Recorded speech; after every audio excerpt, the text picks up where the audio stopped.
Hello students, how are you? Fine, सब कुछ ठीक ठाक है, पढ़ाई शढ़ाई चल रही है ना?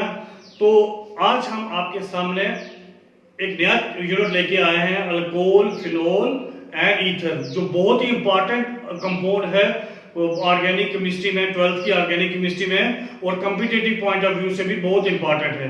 तो चलो आज हम स्टार्ट करते हैं एक नया unit, alcohol,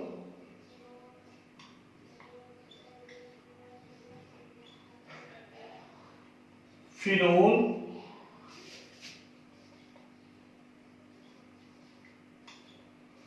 and ether. Alcohol, phenol and ether, ये आपका नया चैप्टर है ऑर्गेनिक केमिस्ट्री का। तो इसमें हम सबसे पहले लेंगे कौन सी class of organic compounds? Alcohol. Alcohol, तो अल्कोहल जो है हमारे पास, मैं बताऊंगा कि alcohol are those organic compounds, those organic compounds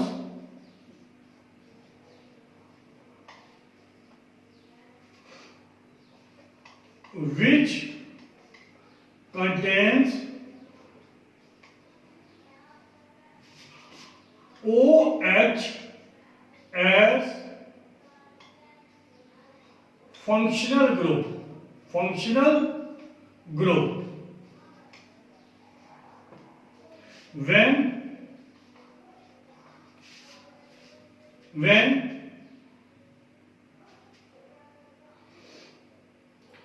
the hydrogen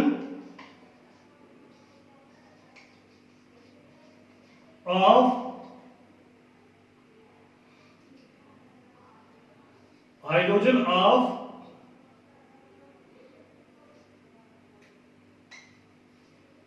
hydrocarbon is replaced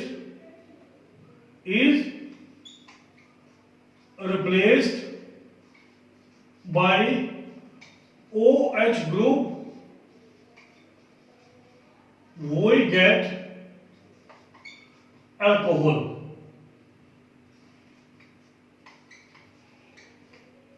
तो मेथड इसके हम डिटेल में पढ़ेंगे कैसे मिलता है, लेकिन मोस्टली क्या होता है कि अगर हमारे पास कोई ये कंपाउंड है CH4, तो अगर इसका एक हाइड्रोजन बाहर चला जाए तो ये बन जाए CH3, और यहां पे OH लग जाए तो ये अल्कोहल है। अगर ये हमारे पास ये है C2H5H6, तो अगर इसका एक हाइड्रोजन बाहर चला जाए तो ये बने C2H5, और यहां पे OH लग गया तो ये अल्कोहल है। तो मोस्टली आपके पास क्या होता है, आपके पास एलिफेटिक कंपाउंड जो होते हैं वो अल्कोहल होते हैं, लेकिन कभी कभी एरोमेटिक भी होते हैं जब आपके पास OH ग्रुप साइड चेन के साथ लगा होगा। मोस्टली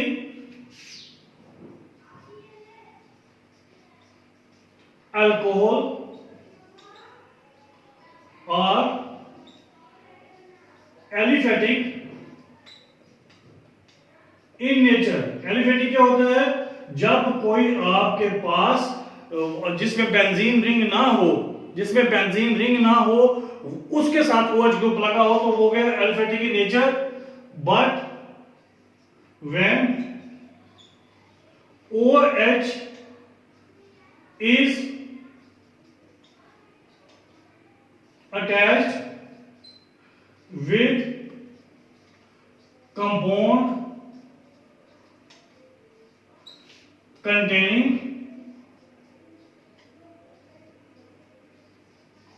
benzene नहीं,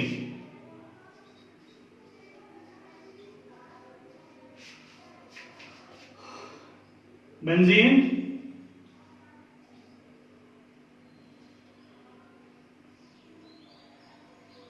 रिंग और एरोमेटिक इन नेचर। तो क्लियर? आपके पास अल्कोहल मोस्टली जो है वो एलिफेटिक होते हैं, वो जो स्टेट चेन के साथ या आपके पास जिसमें बेंजीन रिंग नहीं होता उसके साथ अगर अटैच होगा तो वो अल्कोहल होंगे, मोस्टली जो है वो आपके पास एलिफेटिक होते हैं। अब लेकिन अगर किसी ऐसे कंपाउंड जिसमें बेंजीन रिंग प्रेजेंट होगा, अगर उसके साथ OH ग्रुप डायरेक्टली नहीं जो साइड चेन है, जैसे आपके पास ये कंपाउंड है, आपके पास ये कंपाउंड है, यहां पे साइड चेन है CH2 CHOH, तो ये आपके पास अगर कंपाउंड है तो इस टाइप का डायरेक्टली इसके साथ अगर अटैच होगा तो वो फिनोल बन जाएगा। तो इस तरह के अल्कोहल भी हो सकता है, वो एरोमेटिक क्योंकि उसके पास बेंजीन रिंग है। तो आपके पास क्या हो गया organic compound which contain OH group as functional group, when the hydrogen of hydrocarbon is replaced by OH group we get alcohol। Alcohol अगर आपके पास वो स्टेट चेन या ब्रांच चेन किसी के साथ लगे होंगे उनको अल्फेटिक अल्कोहल बोलेंगे, अगर इस तरह से लगे जिसमें एक बेंजीन रिंग है तो वो एरोमेटिक अल्कोहल होंगे। वो कौन से होंगे? एरोमेटिक, जो मोस्टली हमने एलिफेटिक पढ़ने हैं। तो ये है आपके पास अल्कोहल के बारे में थोड़ी सी इंट्रोडक्शन। तो नेक्स्ट हम आगे चलते हैं।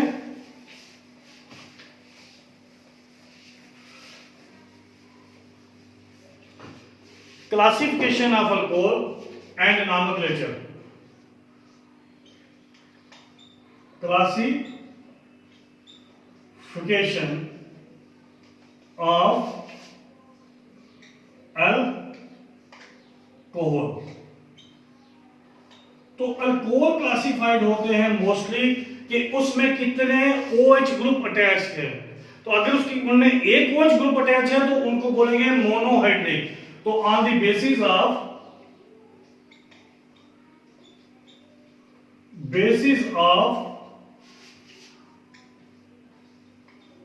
presence of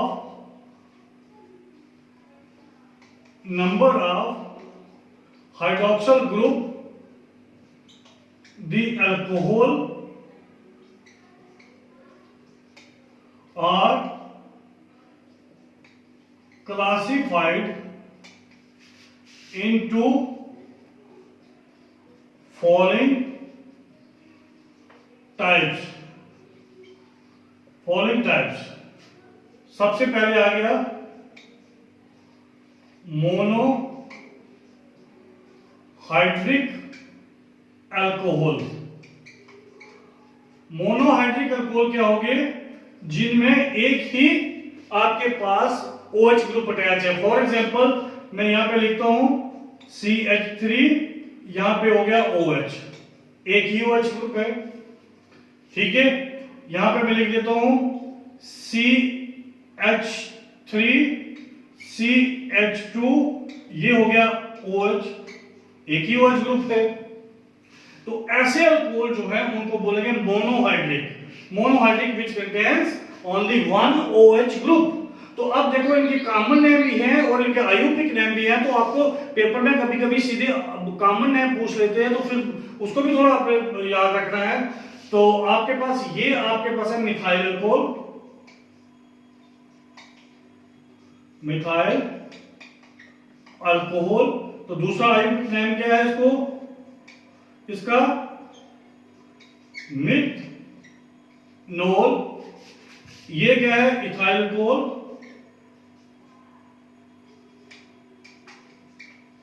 तो दूसरा कॉमन नेम क्या है? Ayurvedic name ethanol. तो ये मिथनॉल हो गया, ये इथनॉल। तो आपके पास मोनोहाइड्रिक अल्कोहल कौन से हैं? जिनमें एक OH ग्रुप लगा है उसको मोनोहाइड्रिक। और मोनोहाइड्रिक फर्दर डिवाइड हो जाते हैं डिफरेंट कैटेगरीज में ऑन द बेसिस ऑफ, ये आपके पास अगर ये C के साथ तीन हाइड्रोजन लगे हुए हैं और एक OH ग्रुप है तो इसको हम इस तरह से लिखते हैं, यहां पे H, यहां पे H और OH। क्लियर? अब आपके पास अगर ये होगा तो इसको हम इस तरह से लिखेंगे, ये है आपके पास एक H, दूसरा H, यहां पे CH3, यहां पे OH। अगर कहीं आपके इस कार्बन का एक H रिमूव हुआ तो ये बन गया, उसकी जगह CH3 लग गया। दूसरा अगर दो रिमूव हो जाए तो क्या लिखेंगे? C, यहां पे लग जाएगा पे CH3, यहाँ पे लग जाएगा CH3, यहाँ पे लग गया H और यहाँ पे OH। अगर इसके तीनों के तीनों रिप्लेस हो जाए तो उसको लिखेंगे आपके पास CH3, यहाँ पे लिखेंगे CH3, यहाँ पे लिखेंगे CH3 और यहाँ पे लग गया OH। अब जिसमें आपके पास एक ही आपके पास वो है, एक ही अल्कोहल का OH और 3 हाइड्रोजन है, तो ये और या जिसमें एक हाइड्रोजन रिप्लेस है आप CH3 के साथ, अल्काइल ग्रुप के साथ, CH3 किसी भी अल्काइल ग्रुप के साथ, तो ये जो है इनको हम बोलते हैं प्राइमरी अल्कोहल्स। क्या बोलेंगे? Primary alcohols. तो ये इनको प्राइमरी अल्कोहल। तो प्राइमरी अल्कोहल है, इसका कॉमन नाम लिखा है मिथनॉल, इसका नाम आईयूपीएक मिथनॉल है, इसका इथेनॉल है, इसका कॉमन नाम मिथाइल अल्कोहल है, इसका कॉमन नाम मिथाइल अल्कोहल है। ठीक है। अब ये जो आपके पास उसके बाद वाले ये दोनों है ना, इसको बोलेंगे हम सेकेंडरी अल्कोहल। Secondary alcohol. और ये लास्ट वाला आ जाएगा tertiary alcohol. Clear? Primary alcohol, secondary alcohol और टर्शरी अल्कोहल। तो इसका आपके पास आईयूपीएक नेम क्या है इसका लिखेंगे हम प्रोप AN2OL। ठीक है। इसका नाम क्या होगा आईयूपीएक नेम में मैं लिखूंगा 2 मिथाइल प्रोप AN2OL। तो ये इन दोनों के आईयूपीएक नेम है। तो कॉमन नेम इसका क्या है? N isopropyl. N isopropyl. तो इसका होगा tertiary butyl alcohol. Tertiary butyl alcohol, तो आइसोप्रोपाइल अल्कोहल। तो कभी कभी कॉमन नेम बहुत इंपॉर्टेंट है, वहां कॉमन नेम पूछ देते हैं, आपको वो नहीं पता होता तो बड़ा मुश्किल हो जाता है। रिएक्शन लिखो टर्शरी ब्यूटाइल अल्कोहल की, तो आपको पता नहीं होगा तो मुश्किल बन जाएगी। तो आपके पास जो मोनोहाइड्रिक अल्कोहल है वो आपके पास वो होते हैं जिनमें एक OH ग्रुप लगा होता है, उनको बोलेंगे मोनोहाइड्रिक अल्कोहल। जिसमें आपके पास मोनोहाइड्रिक अल्कोहल को हमने क्लासिफाई किया है depending upon the presence of alkyl group. अगर उसके जिस कार्बन के साथ OH अटैच है, अगर तीनों के तीनों हाइड्रोजन हैं तो वो भी, और जिस कार्बन के साथ वो अटैच है अगर उसके साथ एक अल्काइल ग्रुप लगा है वो भी, वो आते हैं प्राइमरी अल्कोहल्स। इसको बोलते हैं मिथाइल अल्कोहल, इसको बोलते हैं इथाइल अल्कोहल। अब दूसरा, अगर इसके 2 हाइड्रोजन अल्काइल ग्रुप के साथ क्या होंगे, रिप्लेस होंगे, तो उसको बोलेंगे सेकेंडरी अल्कोहल। तो उसका आईयूपीएक नेम है प्रोपेन-2-OL और कॉमन नेम है उसका आइसोप्रोपाइल अल्कोहल। तो अगर उसके तीनों हाइड्रोजन रिप्लेस हो जाएं तो उसको बोलेंगे टर्शरी अल्कोहल, और उसको बोलेंगे 2 मिथाइल प्रोपेन-2-OL आईयूपीएक नेम है, और ये आपके पास कॉमन है टर्शरी ब्यूटाइल अल्कोहल। तो ये आपके पास था मोनोहाइड्रिक अल्कोहल। फिर उसके बाद आ गया सेकंड डाई हाइड्रिक अल्कोहल्स। जिसमें 2 आपके पास क्या लगे हों, 2 OH group. For example dihydric की जगह हम मैं यहां वर्ड यूज करता हूं polyhydric, hydric alcohol which contains more than 1 hydroxy group, that is OH group। 2 से 1 से ज्यादा होंगे, मोर देन 1। तो आपके पास ये मैं लिखता हूं CH, यहां पे लिख देता हूं OH, CH2, यहां पे CH2OH। तो इसका नाम क्या है? ये किसकी एग्जांपल है? डाई हाइड्रिक की एग्जांपल किसकी है? डाई हाइड्रिक, ठीक है, मोनोहाइड्रिक, डाइहाइड्रिक। तो ये डाइहाइड्रिक एग्जांपल है, तो इसका आईयूपीएक नेम क्या है? इसका दो है, ETH, इथ। आपके पास 1 2 डाइओल, ये इसका आईयूपीएक नेम है। और इसका दूसरा नाम कौन सा है? आईयूपीएक नेम ये है, और दूसरा जो इसका कॉमन नेम है वो उसको लिखते हैं एथिलीन ग्लाइकोल, एथिलीन ग्लाइकोल। तो ये एग्जांपल किसकी थी? डाइहाइड्रिक की। इसी तरह हमारे पास एक ट्राइहाइड्रिक एग्जांपल है, CH2OH CH CH2OH। तो ये कौन किसकी एग्जांपल है?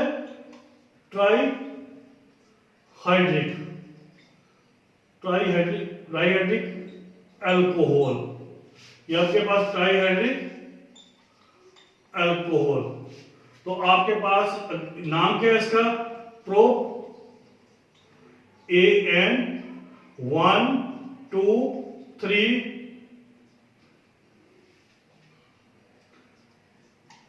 ट्राइओल, ये आईयूपीएक नेम है इसका। और कॉमन नेम इसका क्या है? ग्लिसरॉल। कॉमन नेम इसका क्या है? ग्लिसरॉल। तो आपके पास हो गए classification of alcohol and their IUPAC name and common names. तो आपके पास सबसे पहले कि जिसमें आपके पास OH ग्रुप लगा हो तो वो अल्कोहल हो गया। एग्जांपल यहां पे मैंने यहां पे लिखा, आपके पास ये R और यहां पे OH, तो ये क्या है? अल्कोहल। तो आपके पास OH ग्रुप लगा तो अल्कोहल है, तो उसको क्लासिफाई किया आपने on the basis of presence of OH group. अगर एक OH ग्रुप है मोनोहाइड्रिक, दो OH ग्रुप है डाइहाइड्रिक, तीन OH ग्रुप है ट्राइहाइड्रिक, तो उनको कैटेगरी कौन सी दी हमने? पॉलीहाइड्रिक की। क्लियर? तो इस तरह से आपके पास ये थी classification and common name and IUPAC name of important alcoholic compounds. Clear? तो यहां पे आपकी इसकी इंट्रोडक्शन और खत्म हुई है। ये सारा नोट कर लिया आपने? साफ कर दूं? पॉज करके लिख लो। Thank you.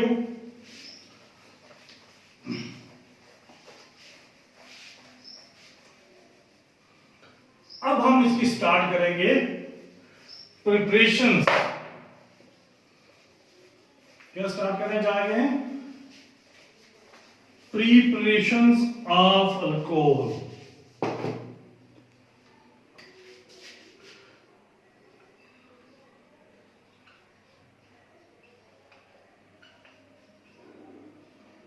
Preparations of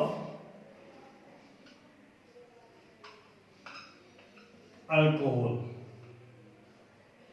alcohol की प्रिपरेशन हम करेंगे अब शुरू। तो आपके पास सबसे पहले alcohols are prepared by number of methods. Alcohol are prepared by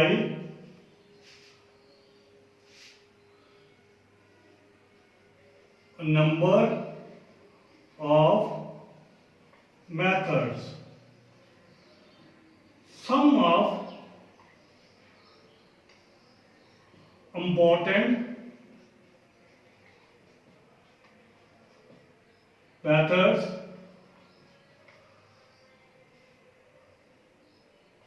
are as follow.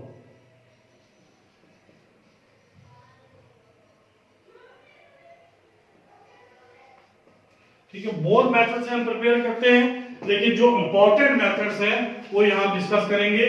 तो डिस्कस करेंगे इधर। तो सबसे पहले मैं शुरू करता हूं इसका प्रिपरेशन ऑफ अल्कोहल फ्रॉम। तो यहां पे लिख देता हूं मैं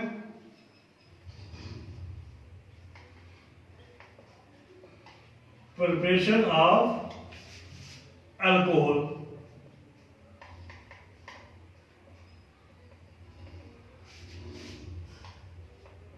तो सबसे पहले मैं यहां पे लेता हूं फ्रॉम एल्कीन्स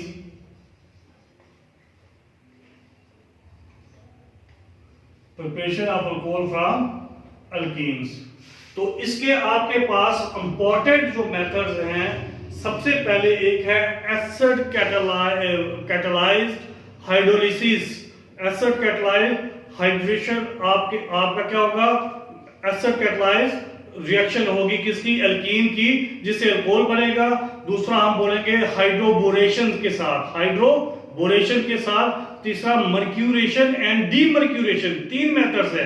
कौन कौन सा आपके पास, हम क्या करेंगे, वाटर के साथ ट्रीट करेंगे किसको, आप अल्कीन को, और in presence of acid, in presence of acid, acid के बिना ये रिएक्शन नहीं होगी। दूसरा हम क्या करेंगे, हाइड्रोबोरेशन करेंगे, एक कंपाउंड होगा B2H6, उसके साथ इसको ट्रीट करेंगे, बनाएंगे। और तीसरा मर्क्यूरेशन एंड डीमर्क्यूरेशन। तो एक एक करके एक्सप्लेन करेंगे। सबसे पहले मैं पहला लेता हूं method,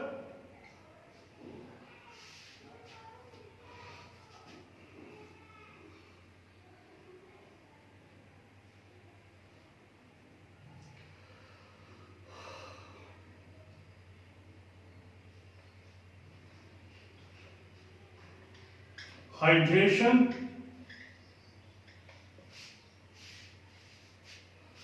of alkenes.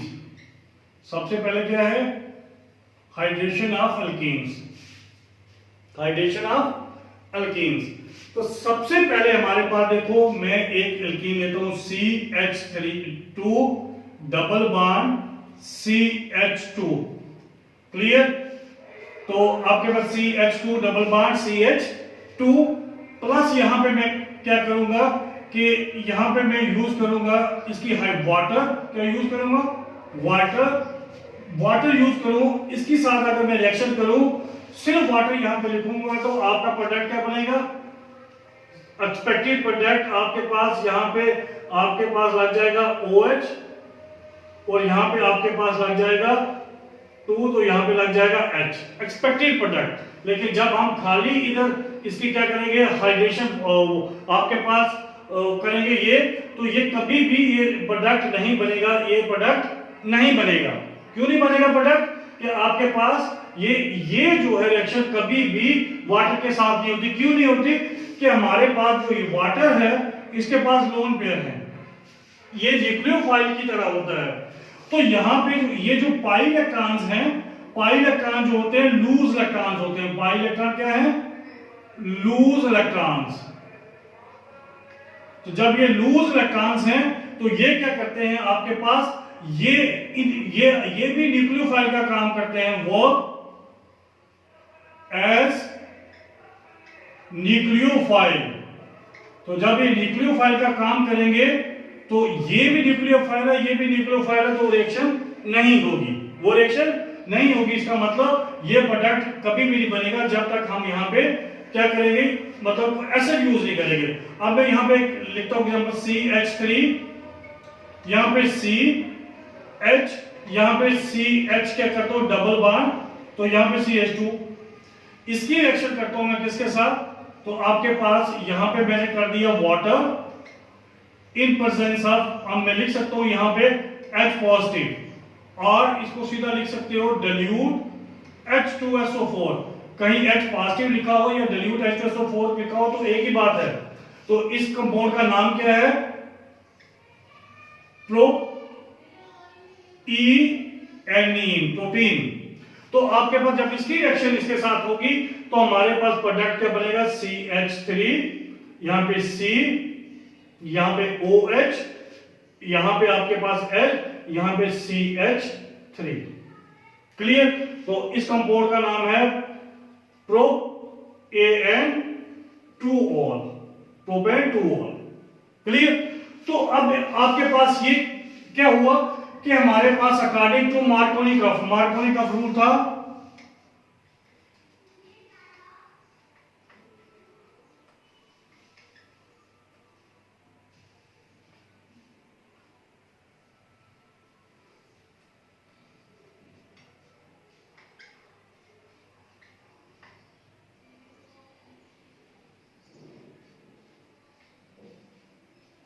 Markovnikov rule क्या कहता है कि जब हम किसी भी डबल बॉन्ड पे कोई ऐसी चीज ऐड करते हैं जैसे हमारे पास ये H और OH है, जिसपे एक पोर्शन पॉजिटिव है, एक पोर्शन नेगेटिव है, तो नेगेटिव पोर्शन जो है वो अटैच होगा उस कार्बन के साथ जिसके पास कम हाइड्रोजन होंगे, और पॉजिटिव उसके साथ जिसके पास ज्यादा होंगे। तो आपके पास ये H ऐड हो गया यहाँ पे, और यहाँ OH नेगेटिव ऐड हो गया यहाँ पे, तो ये आपके पास प्रोडक्ट बन गया according to Markovnikov rule. Clear? बना कैसे?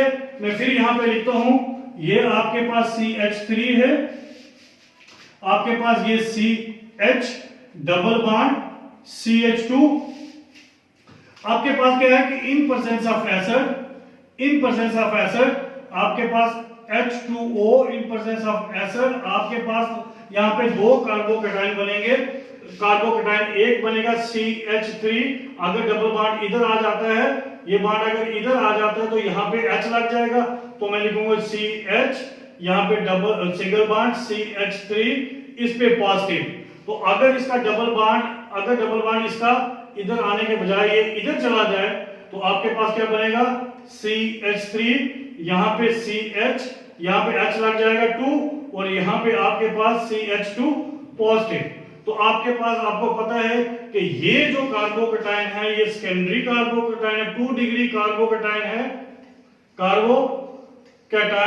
तो ये 1 डिग्री कार्बोकेटाइन है, तो 1 degree is less stable then 2 degree, तो इसका मतलब ये प्रोडक्ट नहीं बनेगा, ये प्रोडक्ट बनेगा।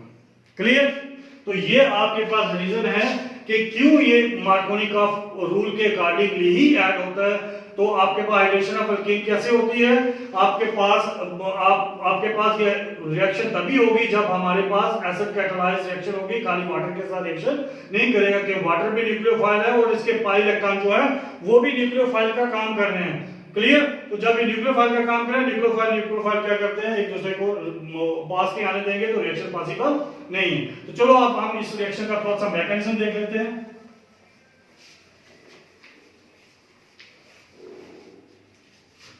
तो क्या है इसका?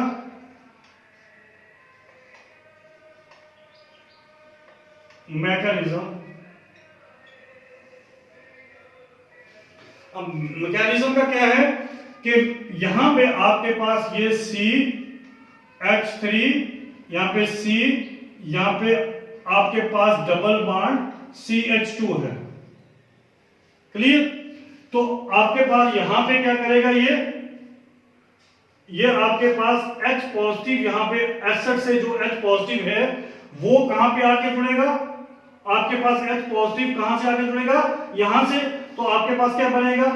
CH3, यहां पे CH सिंगल बॉन्ड CH3 हो जाएगा, इस पे पॉजिटिव चार्ज आ जाएगा। क्लियर?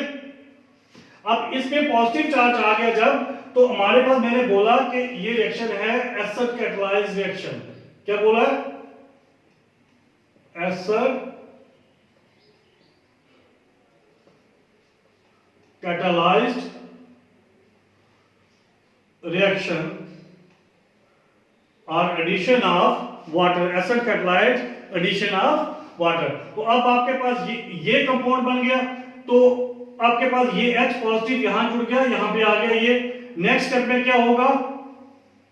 आपके पास नेक्स्ट स्टेप में वाटर मॉलिक्यूल जो मैं उसको लिख सकता हूं OH2, ये OH2 जो है इसके पास ये तो ऐसे H2O है, तो इसके पास इलेक्ट्रॉन्स होते हैं, तो ये क्या करेगा, यहां पे जाके अटैच हो जाएगा। तो क्या बनेगा आपके पास CH3 CH, यहां पे होगा OH2 लग गया, यहां पे इसको मैं इस तरह से शो कर दूंगा H, यहां पे H, यहां पे CH3।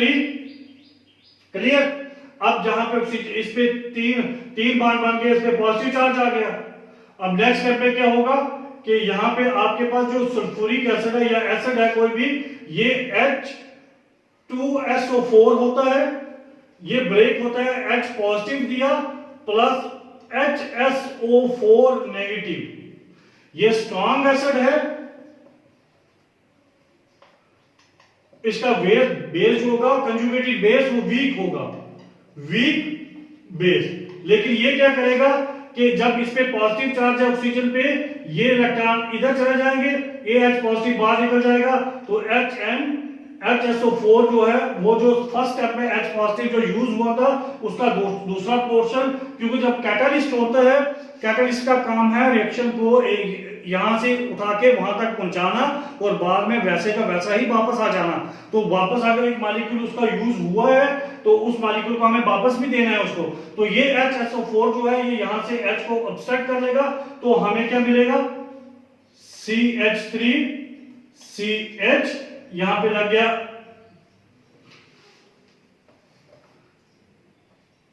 ये आएगा CH3, यहां पे CH, और यहां पे आपके पास हो गया OH, और यहां पे CH3, तो आपके पास माइनस क्या हो गया यहां पे, प्लस H2SO4। तो ये जो कंपाउंड बना ये क्या है, प्रो ANN2OL। क्लियर। अब आपके पास यहां पे तो ये इसका सिंपल सा मैकेनिज्म, यहां पे प्रोटॉन ऐड हो गया, इसमें पॉजिटिव चार्ज आ गया, पॉजिटिव चार्ज में जाके वाटर लग गया, क्योंकि वाटर न्यूक्लियोफाइल का काम करता है, वहां पे ये अटैच हो गया। फिर जो आपके पास HSO4 नेगेटिव आयन है, इसने इस वाटर को, हाइड्रोजन को ऑब्स्ट्रैक्ट कर लिया, तो ये सल्फ्यूरिक एसिड बन गया और ये हमें मिल गया। क्लियर। तो इसमें कोई प्रॉब्लम, अब हमारे पास क्या है कि ये आपको पता है कि हमारे पास जो ये होता है कार्बोकैटायन, तो कार्बोकैटायन जो हमारे पास होता है वो प्लेनर, वो कैसा होता है, वो आपके पास प्लेनर होता है कार्बोकैटायन। जब कार्बोकैटायन प्लेनर होगा, कार्बोकैटायन आपका अगर प्लेनर होगा,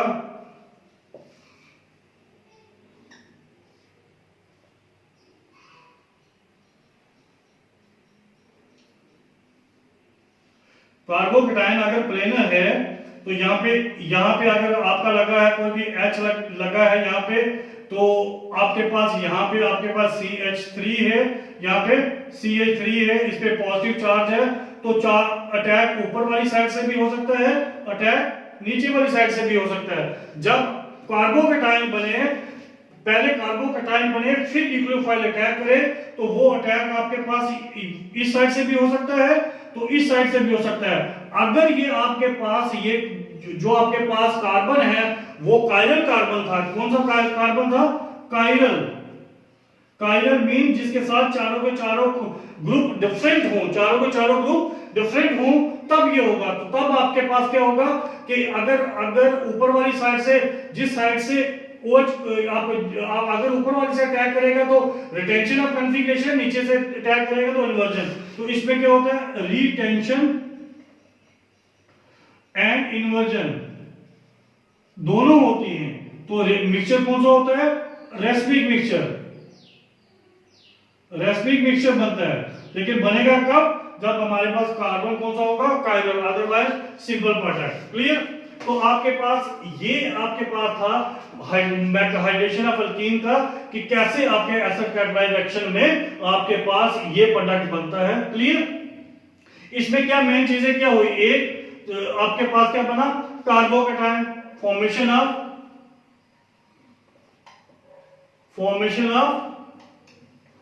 कार्बोकैटायन। जितना कार्बोकैटायन स्टेबल होगा इतना वही प्रोडक्ट बनेगा, जितना कार्बोकैटायन स्टेबल होगा प्रोडक्ट वही। More the carbocation stable, more the carbocation stable, chances, more the chances of formation of that product। Clear. एक पॉइंट। दूसरा कि जो फॉर्मेशन ऑफ कार्बोकैटायन क्या होता है, slow step, formation of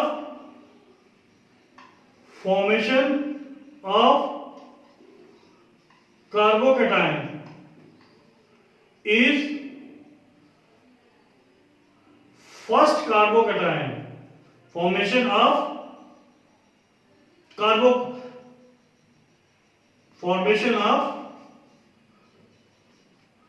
first carbocation, carbocation ये मैं एक्सप्लेन करूंगा बाद में। First carbocation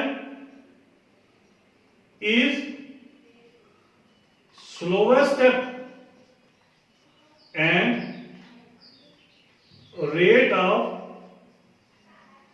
reaction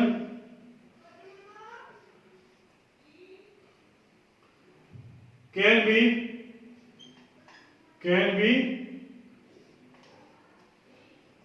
determined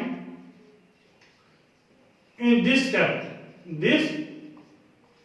step third, अब आपके पास डबल बॉन्ड के पास नेगेटिव पोर्शन वहां अटैच हुआ जहां पे क्या थे कम हाइड्रोजन, और पॉजिटिव वहां अटैच हुआ जहां क्या थे ज्यादा हाइड्रोजन। तो इसका मतलब आपके पास क्या है, मार्कोनी कफ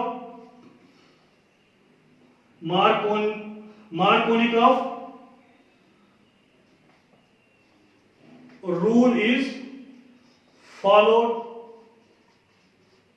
फोर्थ, एडिशन जो हुई आपके पास, रिटेंशन भी होगी, इन्वर्जन भी होगी। क्या होगी? तो क्या बनेगा? Racemic mixture in case of chiral carbon.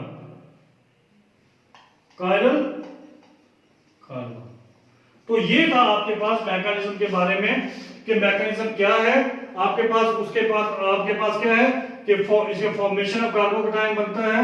तो कार्बोकैटायन बनने का जो पहला कार्बोकैटायन बनेगा वो रेट डिटरमाइनिंग स्टेप होगा। तो Markovnikov rule is followed और racemic mixture is formed.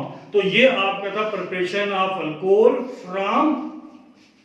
From alkene by acid catalysed reaction addition of water, वाली acid catalysed addition of water. ठीक है, तो साफ कर दूं।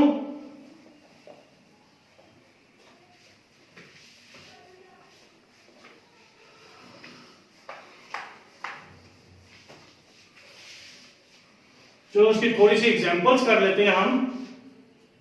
हमारे पास इसकी एग्जांपल्स करता हूं मैं। एक first,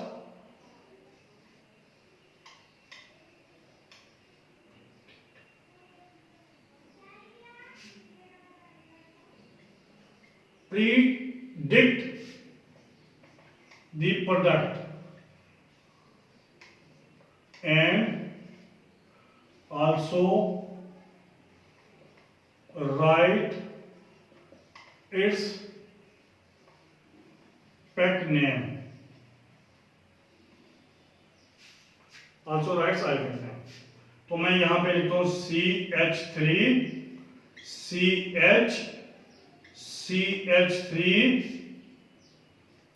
CH double bond CH2। Clear? दूसरा प्रोडक्ट है CH3, यहां पे CH डबल बॉन्ड CH2।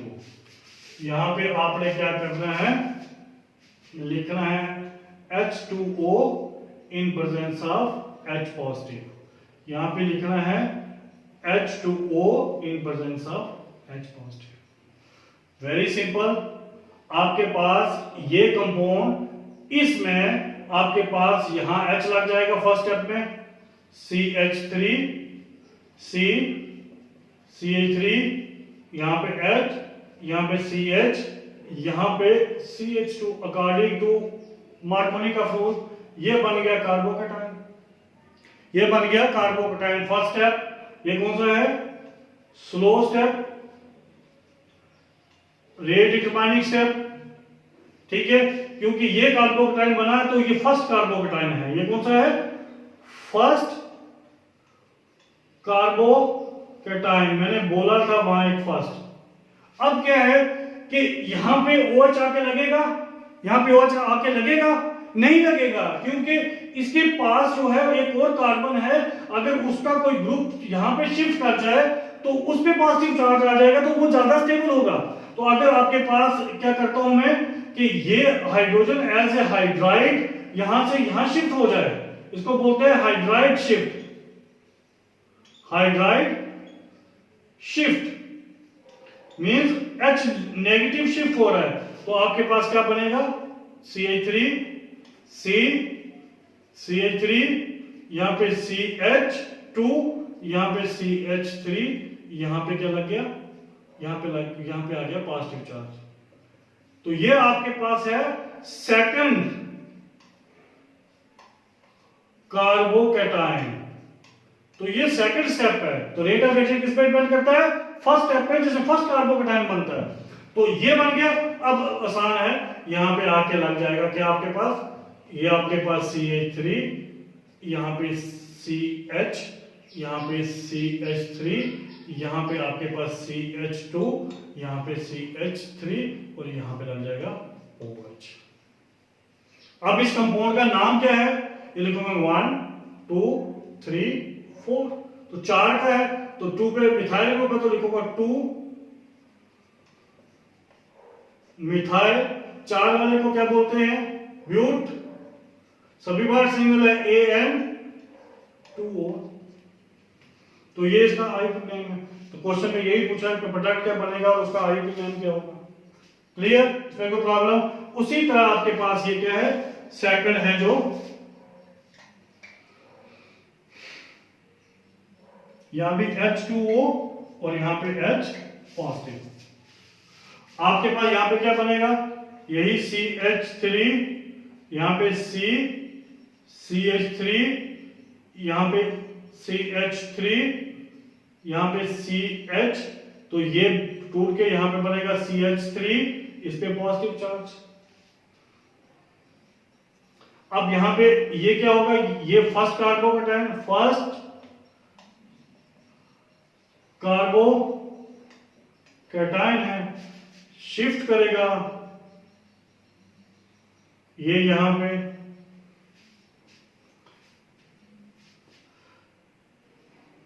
तो आपके पास पर क्या बनेगा, कार्बोकैटायन CH3, यहां पे CH, यहां पे आपके पास लग गया CH3, यहां पे पॉजिटिव और यहां पे क्या होगा CH3। अब नेक्स्ट स्टेप में क्या होगा, यहां पे आके क्या जुड़ जाएगा, इसके साथ यहां पे OH जुड़ेगा, यहां पे आके लास्ट स्टेप में क्या होगा, यहां पे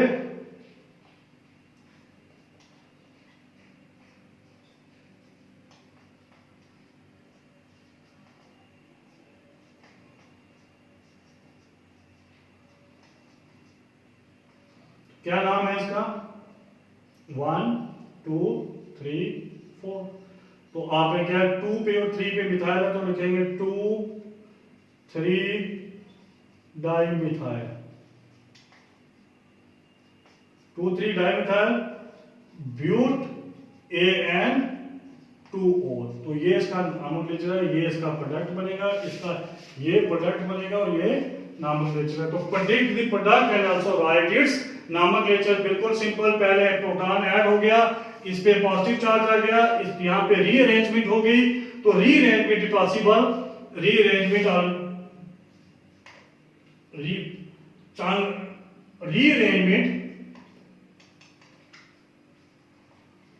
arrangement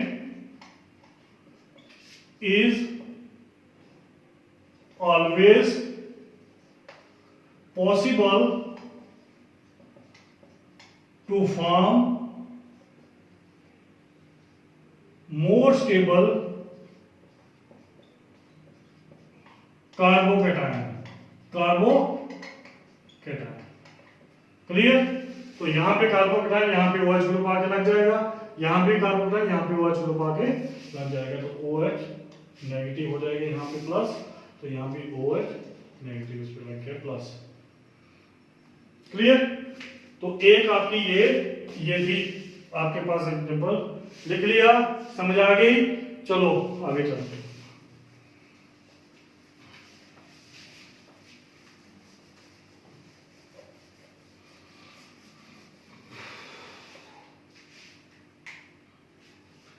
सेकंड,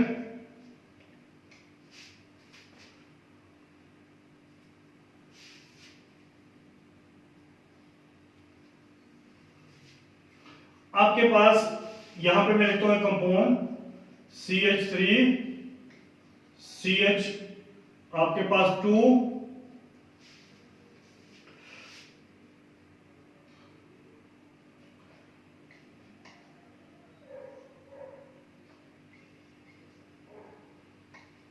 दूसरा लिखता हूं मैं CH3 CH2 CH double bond CH2। ठीक है, तीसरा मैं लिख देता हूं CH3 CH3 यहां पे आपके पास आ गया डबल बॉन्ड CH2। इनमें से सबसे ज्यादा स्टेबल जो है कार्बोकेटाइन किसका बनेगा? सबसे ज्यादा स्टेबल कार्बो प्रोडक्ट क्या बनेगा? कौन सा प्रोडक्ट बनेगा इसमें? तो आपके पास यही करना है कि क्या करना है, order of reactivity towards water in presence of H positive. ठीक है, अब क्या है हमारे पास? अब देखो इसका कार्बोकेटाइन क्या बनेगा, इसका कार्बोकेटाइन क्या बनेगा? यहां पे मैं अगर इस साइड आ गया तो हमारे पास CH इस पे पॉजिटिव, यहां पे CH इस पे 2 हो जाएंगे, यहां पे CH3। अगर इधर चला गया तो यही तो एक ही बात है, CH3 CH आपके 2 CH यहां पे आपके पास आ गया पॉजिटिव और यहां पे CH3। क्लियर? आपके पास अगर ये इधर आ गया आपके पास डबल बॉन्ड, यहां पे आपके पास डबल बॉन्ड था, अगर ये इलेक्ट्रॉन इधर आ गया तो आपके पास यहां पे लग गया हाइड्रोजन और ये हो गया पॉजिटिव। अगर ये इधर चला गया तो यहां हाइड्रोजन इस पे पॉजिटिव। तो दोनों जो हैं ये दोनों, ये भी 2 डिग्री है, ये भी कितना है 2 डिग्री और ये भी 2 डिग्री है। तो इसका मतलब दोनों लिखने की जरूरत नहीं है, तो हमारे लिए एक ही काफी है। तो ये लिखा, इसमें क्या बनेगा CH3 CH2 CH positive CH2 3। दूसरा बनेगा CH3 CH2 CH2 CH2 इस पे पॉजिटिव। तो आपके पास इसमें ये जो है ये 2 डिग्री है और ये आपके पास 1 डिग्री है, तो इन दोनों में से 2 डिग्री ज्यादा स्टेबल है तो ये बनेगा। और तीसरा आपके पास इसका कार्बोकेटाइन क्या बनेगा CH3 यहां पे CH3 इस पे पॉजिटिव, तो ये 3 डिग्री है। तो जब order of reactivity towards water देखेंगे हम, तो आपके पास ये सबसे ज्यादा रिएक्टिव है, ये सबसे ज्यादा रिएक्टिव है। तो नंबर 1 पे क्या आएगा, मैं इसको लिखूंगा आपके पास 1 नंबर, आपके पास सबसे ज्यादा रिएक्टिव ये है, तो इसका मतलब इसको एक साइड पे छोड़ दो। क्लियर? सबसे ज्यादा रिएक्टिव है तो इसको एक साइड पे छोड़ दो। अब देखो जिनमें कार्बोकेटाइन दोनों सेम हैं, जिनमें कार्बोकेटाइन दोनों सेम हैं उनमें कौन सा बनेगा? अब जब कार्बोकेटाइन दोनों सेम हैं उनमें कौन सा बनेगा, उसमें देखते हैं कि आपके पास कंपाउंड कौन सा स्टेबल है। तो तब क्या देखते हैं, स्टेबिलिटी ऑफ कंपाउंड। तो कंपाउंड कौन सा है यहां पे स्टेबिलिटी वाला? देखो ये बना है, स्टेबल वो होता है जिसमें आपके पास कम क्लोरीन हो और अनस्टेबल वो होता है जिसमें ज्यादा क्लोरीन हो। तो इसके यहां पे आपके पास देखो, इसके यहां पे आपके पास एक मिथाइल ग्रुप लगा है और इधर भी दूसरा इसका मिथाइल ग्रुप लगा है आपके पास। इसमें आपके पास क्या है, तो ये एक मिथाइल ग्रुप लगा है। कौन सा है? इसमें आपके पास जितनी इन कार्बन पे क्लोरीन ज्यादा होगी इतना ही वो अनस्टेबल होगा, जिसमें जितनी क्लोरीन कम होगी इतना ही वो कम अनस्टेबल होगा। तो जितना आपके पास ज्यादा अनस्टेबल होगा कोई, वो इसमें केस में more the unstable compound more will be reactive towards this reaction. तो इसमें देखो इस कार्बन के ऊपर एक मिथाइल ग्रुप और एक हाइड्रोजन है, इसमें एक मिथाइल और एक हाइड्रोजन, पर इस कार्बन के ऊपर क्या है कि इस साइड पे आपके पास एक मिथाइल ग्रुप एक हाइड्रोजन, इसके ऊपर तो मैं लिख देता हूं यहाँ पे C, यहाँ पे C, यहाँ पे आपके पास H है, यहाँ पे H, यहाँ पे डबल बॉन्ड। और यहाँ आपके पास अल्काइल ग्रुप है, यहाँ पे H। अब दूसरा है, उसके पास हमारे पास यहाँ पे H है, यहाँ पे आपके पास अल्काइल ग्रुप है R, यहाँ पे आपके पास H है, यहाँ पे अल्काइल ग्रुप है R। तो इसका मतलब इस पे क्लोरीन ज्यादा है, तो जब क्लोरीन ज्यादा है तो ये ज्यादा क्या है, अनस्टेबल। तो इसका मतलब प्रोडक्ट आपके पास जो है ये उससे ज्यादा रिएक्टिव है, ये उससे कम रिएक्टिव है।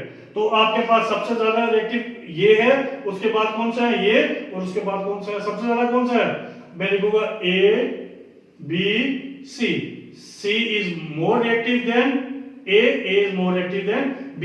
ये तो है ही है ना, क्योंकि इसका टर्शरी बन गया, ये दोनों का सेकेंडरी बन रहा है। सेकेंडरी में से हमने देखा है जो ज्यादा अनस्टेबल होगा इतनी ज्यादा वो रिएक्शन देगा। तो इन दोनों में से अनस्टेबिलिटी हम कैसे देखते हैं कि डबल बॉन्ड के पास क्लोरीन किस पे ज्यादा है, तो क्लोरीन इसमें ज्यादा है, इसमें क्लोरीन कम है। तो जिसमें क्लोरीन कम है आपके पास, क्लोरीन जिसमें कम है वो प्रोडक्ट नहीं बनाएगा, जो क्लोरीन जिसपे ज्यादा है वो प्रोडक्ट बना देगा। क्लियर? तो ये आपके पास था सेकंड।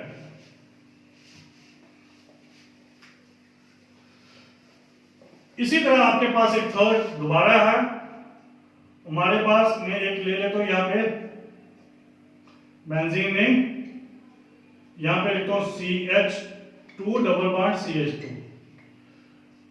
यहाँ पे ले लेता हूं मैं फिर बेंजीन रिंग, ये आपके पास बेंजाइलिक कंपाउंड है 2 डबल बॉन्ड CH2, यहाँ पे लिख दिया मैंने Cl, या लिख दो Br।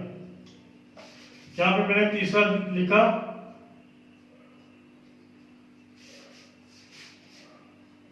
यहाँ पे आपके पास CH2 डबल बॉन्ड CH2, यहाँ पे आपके पास लिख दिया NO2। फिर लास्ट में मैंने लिखा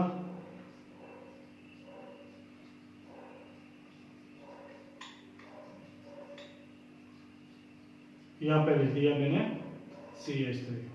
इनमें से कौन सा ज्यादा रिएक्टिव है, किसके फेवर में, इस रिएक्शन के फेवर में acid catalysed addition of hydrogen, acid catalysed addition of water. तो आपके पास देखो कि ये वहां पे किसका काम, ये न्यूक्लियोफाइल का काम करता है पाई।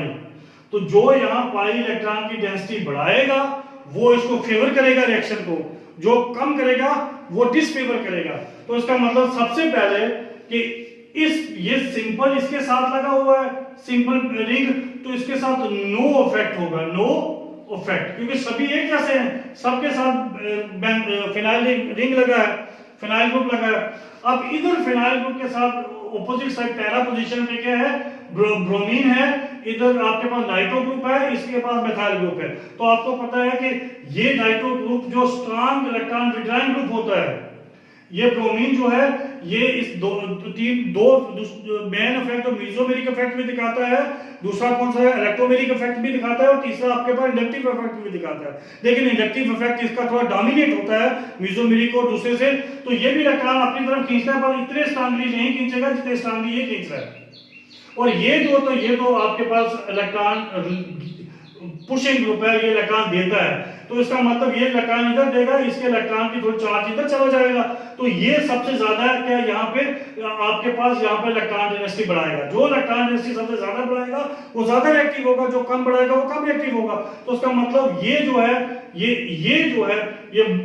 आपके पास, तो ये सबसे ज्यादा रिएक्टिव कौन सा है, आप मैं लिख देता हूं इसको A B C D। तो ये क्या करता है, विड्रॉ, ये सबसे ज्यादा रिएक्टिव कौन सा है, तो मोस्ट एक्टिव,